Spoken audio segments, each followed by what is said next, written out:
Black money. First, let us understand what exactly is black money. Black money refers to funds on which taxes have not been paid, either because they were earned through illegal activities or because they were deliberately concealed to avoid tax obligations. These funds are not reported to the tax authorities, and as a result, they remain hidden from the government's official economic figures and are not included in the nation's gross domestic product. Black money can lead to a parallel economy running alongside the official economy, which can hamper a country's economic growth and reduce government tax revenues. Let me explain to you about black money with a practical example. Arjun goes to buy a high-end smartphone from a local electronics vendor. The listed price is 50,000 rupees. Now, the vendor tells Arjun, if you need an official bill, the price of the phone is 50,000 rupees. But if you don't want a bill, you can have the phone for 48,000 rupees payable in cash. In this scenario, if Arjun opts to pay 48,000 to the vendor in cash without receiving a bill, the vendor might not report this transaction to the tax authorities. The 48,000 becomes a part of vendor's black money.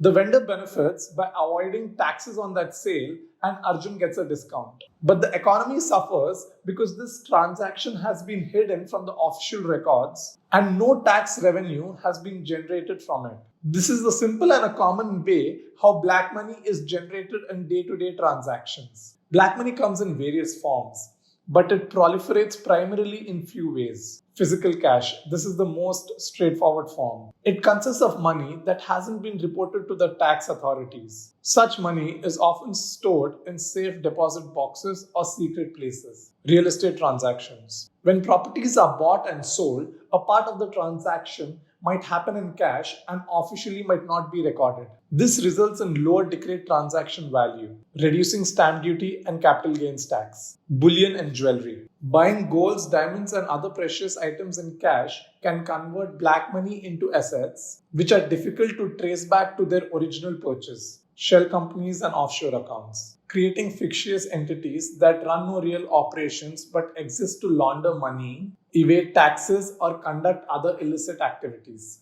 Hawala transactions. An informal and ancient system of transferring money where money is paid to an agent who then instructs to an associate in the recipient's country or area to pay the final recipient. Digital and cryptocurrencies. While digital currencies can be used for legitimate purposes, they can also be used to launder money or hide from the tax authorities. Real estate has historically been favored for parking black money worldwide, and India is no exception.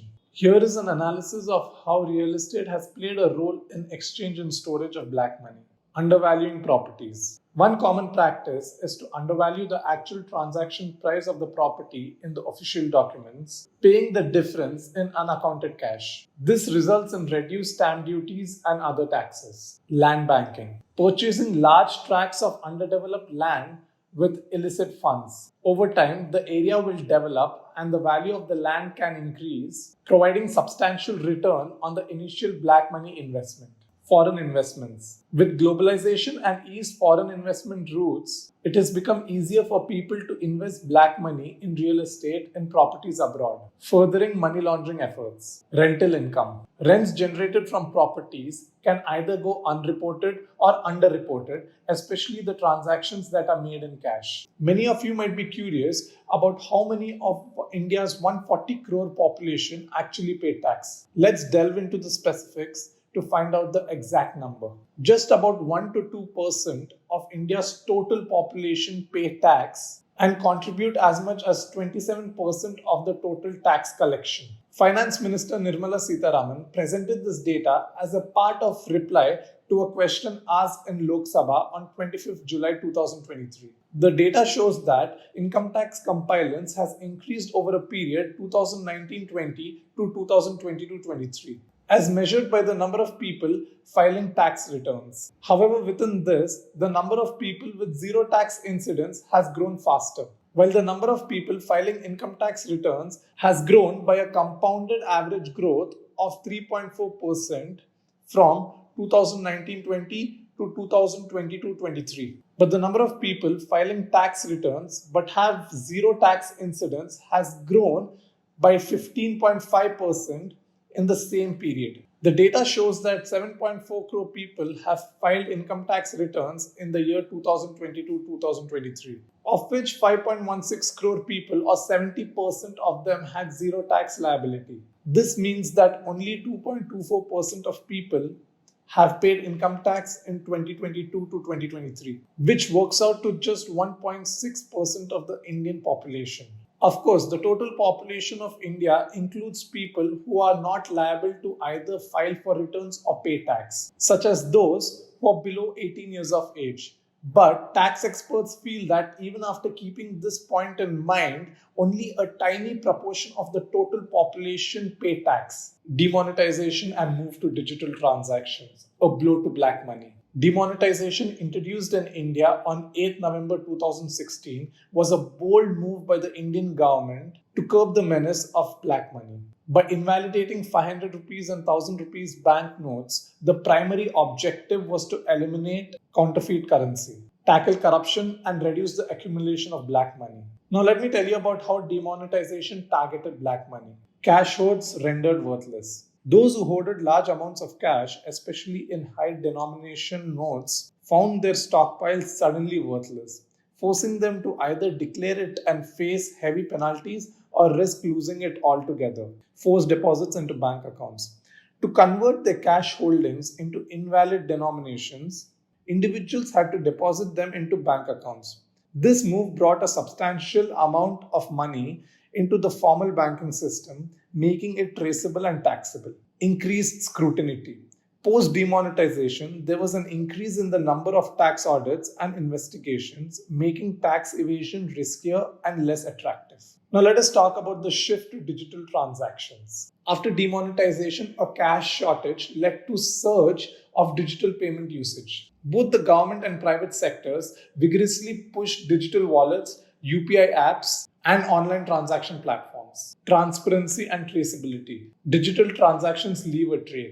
This makes it very difficult for businesses or individuals to hide their income. Promotion of cashless economy. The government used the momentum created by demonetization to promote digital transactions. Various incentives like discounts on digital payments for few services were introduced to lure people into the digital transaction ecosystem. Reduce dependency on cash. With digital transactions becoming more prevalent, the need to hold physical cash for high transactions decreased. Steps that have to be implemented to curb the menace of black money. Strengthening legislation. Introduce strict laws against tax evasion, money laundering, and illicit financial flows. Digital transactions. Promote cashless transactions in order to ensure traceable financial trail. International cooperation. Collaborate with countries to share information about the financial transactions and accounts held by citizens abroad. Transparent real estate transactions. Regulate and monitor real estate transactions to prevent cash dealings. Tax reforms. Simplify the tax system to encourage compliance and minimize evasion. Black money undermines economic growth by evading taxes and depriving the country of crucial funds. India's measures like demonetization and digital transaction reflect a commitment towards eradicating it, but solving this issue demands citizen involvement, international cooperation, strong regulations, and innovative strategies for transparent and prosperous future. For more informative content of this sort, do reach out to Savar.